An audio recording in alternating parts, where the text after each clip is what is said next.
I've got three other pastors. Brandon is a vocational pastor, and then we have two lay pastors that I share with them, because that's who God has given the responsibility to assist me in this work of ministry and leading God's people. So I think, number one, because I've seen too many times where people talk with others, and that just only leads to more conflict. Yeah.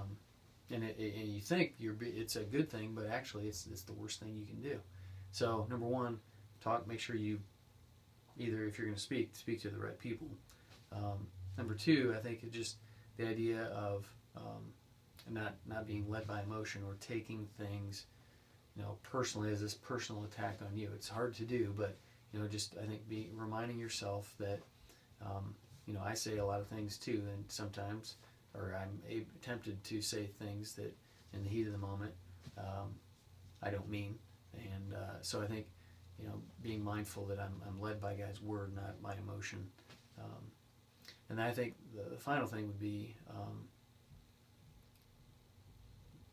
I'm recognizing the importance of being with God's people in terms of shepherding them on a very active basis, in the sense that I'm staying in communication with them on at least a monthly basis, where I'm inquiring, hey, how can I pray for you, David? What's going on? Do you have any questions about the ministry, or what's God doing in your life? And just allowing those avenues of communication to stay open, those lines of communication to stay open, so that if there is an issue that you're wrestling with, that 30 days, the max would be 30 days would go by before I'm interacting with you. Mm-hmm. Instead of the only time I interact with you is, hey, if there's a problem we need to talk. So it allows an opportunity for you to convey, if there's an issue that I had no idea. It provides an opportunity for you to communicate with me. Now, I haven't done that as well as I should, and have been bitten by that. So I'm just finishing preaching through 1 Peter and 1 Peter 5.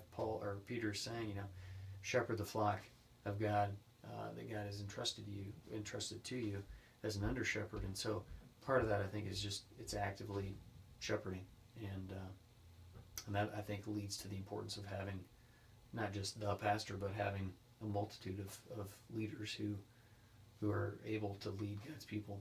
So that would be what I would say, I guess.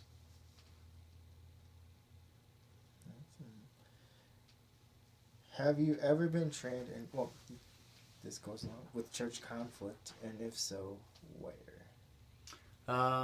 I've done some, I guess, just on the job training, I guess, in terms of, from God's word. It's the best training there is, man. And I've read, different books. I like Ken Sande's ministry of what is it called? I can't think of the ministry.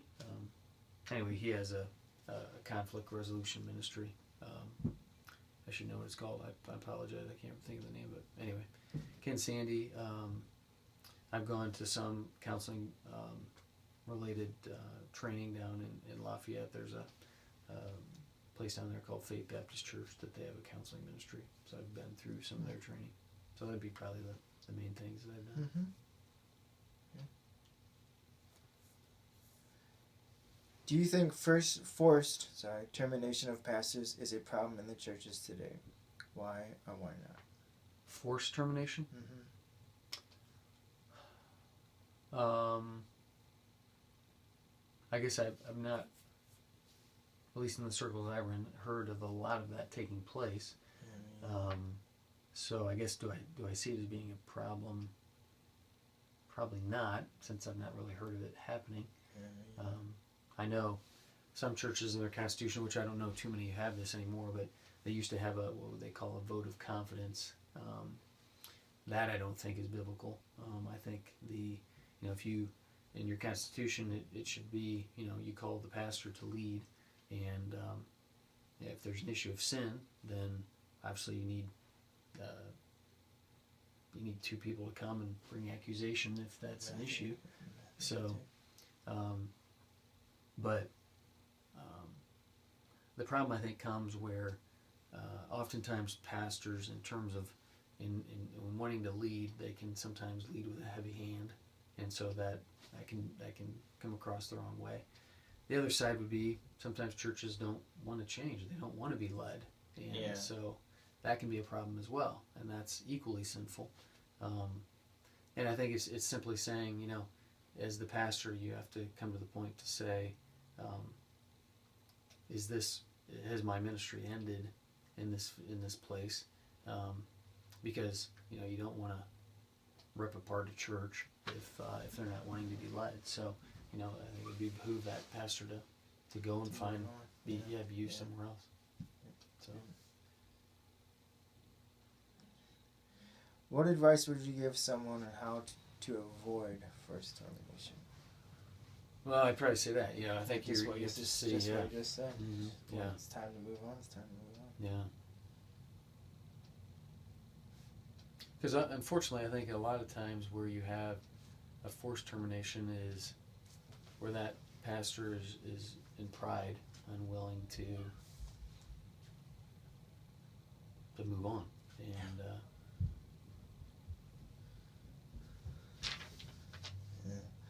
All right. I'm just going to read something from. This is one of the books I have to read for this class. yeah, who wrote it? It's Pastor's Handbook by. Oh, nice. Yeah. Bizagno, or how do you say that? Cool. All right, so I'm just going to read from one of the questions. Find the right page.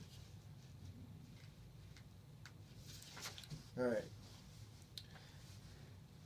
And he goes and says, "So, my fellow Baptist pastor, before you change your system of..." He's talking about elder rule in this chapter.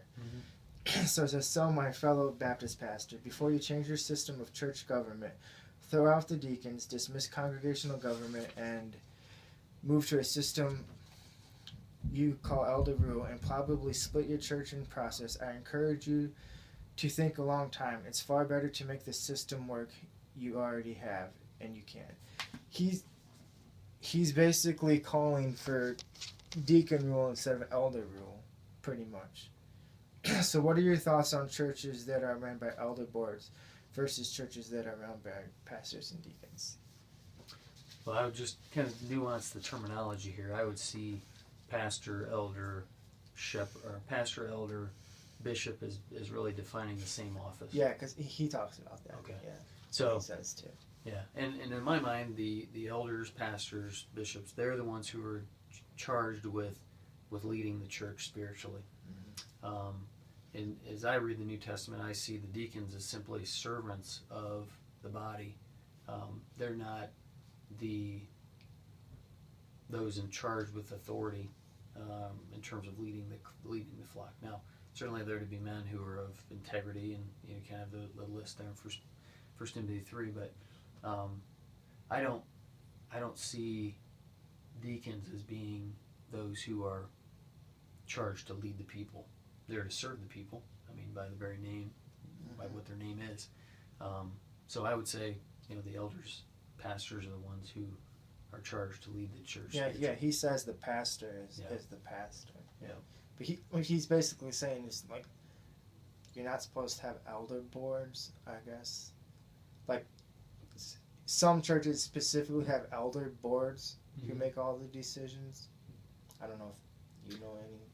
Yeah, I mean, that certainly would be elder rule, and I know some churches that are like that.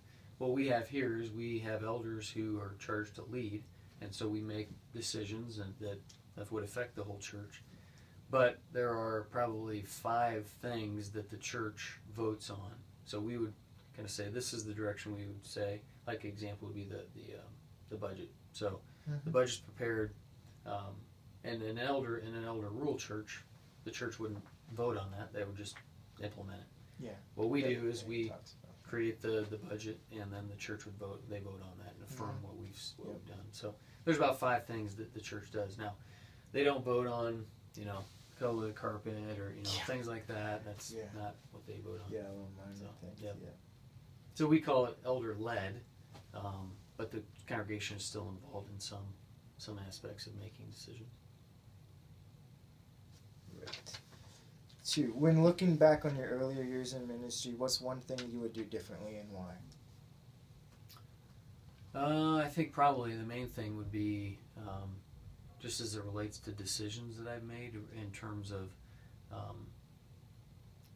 mainly personnel, people who are in charge of a ministry, and just thinking, like I said earlier, thinking ahead to say, okay, this is an important decision I need to really reflect on and get more counsel, and instead of, sometimes you're tired and you just you don't think through everything like you should. So I think that would be probably the thing I look back on, is just times where I should have made a better decision, that then impacts not only me but the church. Yeah. So. Yeah.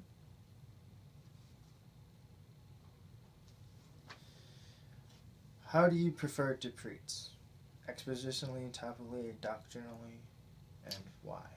Yeah, I typically preach through books, so it's be expositionally, expositing the text. Yep. Try to verse by verse, because I don't have anything that can feed the people. I mean, I'm tasked with preaching the word, not preaching what I think. Now, nothing wrong. I mean, you can preach topically, but very much textually, or doctrinally. But for me, it's just easier to kind of map out where I'm going, and so next week, I'll be covering the next verses. So, yeah. Yep. No, I think that's the way to go. That's just my personal opinion. Mm-hmm. Yeah. If you had to rank the top 3 responsibilities of a pastor, what would they be, and why? Well, I think the top one would be preach the word, because that's what feeds God's people. Second would be shepherding, being a good shepherd, and the third would probably be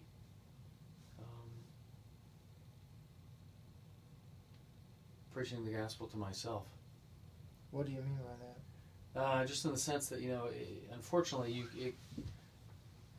as you get caught, and maybe this is kind of your friend that it gets sermons off the internet, but it can become just an academic exercise instead of allowing the truth to impact you. It's just something you do, not something that impacts you. So, and not that that's an excuse for that guy, but I think just continually allowing the word to, I'm preaching to myself first before I ever get up. Yeah, if it doesn't, Yeah. if it doesn't really impact your life, it's not really gonna. Yeah. In the end, it's all masquerade. Mm-hmm. Yep.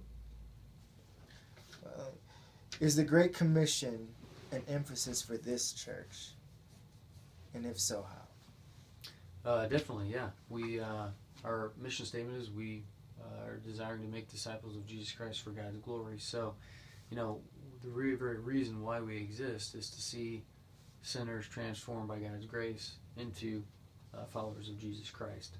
And so that impacts then what we do. We gather on Sunday morning and at other times to be edified and encouraged and equipped to then scatter. And as we scatter, we take the gospel with us, seeking to love others, not only in word, but in deed as well. So it's one Sunday school class that we have right now, it's seeking to prepare people to do that very thing, to go as they scatter and are salt and light in the place, in their workplace, in their neighborhood, in their families, wherever they interact with other people. It's taking that desire to make Christ known and the gospel proclaimed. So, can you just give me some examples of what this church is doing to reach the lost in this community? Yeah. I guess that's what I'm really trying to say. Yeah. Well, we're not. I think, unfortunately, the church has become very program driven. Yeah. Since it, because a lot of churches really wait for the unsaved to come to them. Yeah. And that just don't really work. Yeah. So what we're trying to do, like the thing, the one Sunday school we're doing, the class now is called Crupe, where we're equipping right now, going through these 9 arts of communication, where we're trying to help people develop relationships with unbelievers, with the purpose of inviting them to basically a Bible study where they can then interact